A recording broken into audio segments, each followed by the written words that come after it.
Ertugrul کی بہادری اور مدد کے بدلے میں سلطان علاء الدین سلجوقی نے اسے ایک جاگیر دی۔ چند سال بعد سن 1288 میں ارطغرل کا انتقال ہو گیا اور اس کا لڑکا عثمان خان اس کا جانشین ہوا۔ 1300 میں کونیا کی سلجوقی حکومت کو منگولوں نے ختم کر دیا اور سلطان علاء الدین جنگ میں مارا گیا۔ اب عثمان خان نے ایک خود مختار حکومت قائم کر لی جو اس کے نام پر عثمانی سلطنت کہلاتی ہے۔ عثمان خان کی جاگیر کی سرحد قسطنطنیہ کی بازنطینی سلطنت سے ملی ہوئی تھی۔ یہ وہی بازنطینی حکومت تھی جو عربوں کے زمانے میں رومی سلطنت کے نام سے مشہور تھی اور جسے اب ارسلان اور ملک شاہ کے زمانہ میں سلجوقیوں نے اپنا باجگزار بنا لیا تھا۔ اب یہ بازنطینی سلطنت بہت کمزور اور چھوٹی ہو گئی تھی، لیکن پھر بھی عثمان خان کی جاگیر کے مقابلے میں بہت بڑی طاقتور تھی۔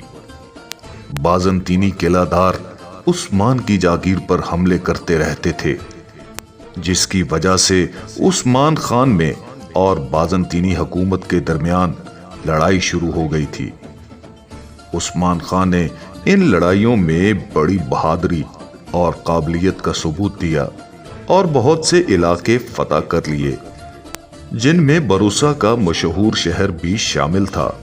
بروسا کی فتح کے بعد عثمان کا انتقال ہو گیا۔ عثمان بڑا بہادر اور عقل مند حکمران تھا، رعایا کے ساتھ عدل و انصاف کرتا تھا۔ اس کی زندگی سادہ تھی، دولت اس نے کبھی جمع نہیں کی، مال غنیمت کو یتیموں اور غریبوں کا حصہ نکالنے کے بعد سپاہیوں میں تقسیم کر دیا کرتا تھا۔ وہ فیاض، رحم دل اور مہمان نواز تھا۔ اس کی ان خوبیوں کی وجہ سے ترک آج بھی اس کا نام عزت سے لیتے ہیں۔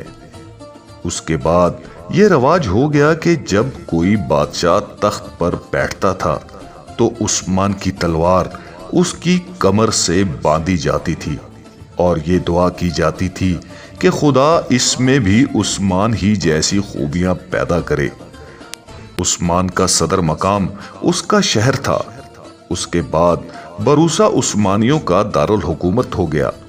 کہتے ہیں کہ عثمان خان نے ایک خواب دیکھا کہ ایک زبردست درخت اس کے پہلو سے نمودار ہوا جو بڑھتا چلا گیا،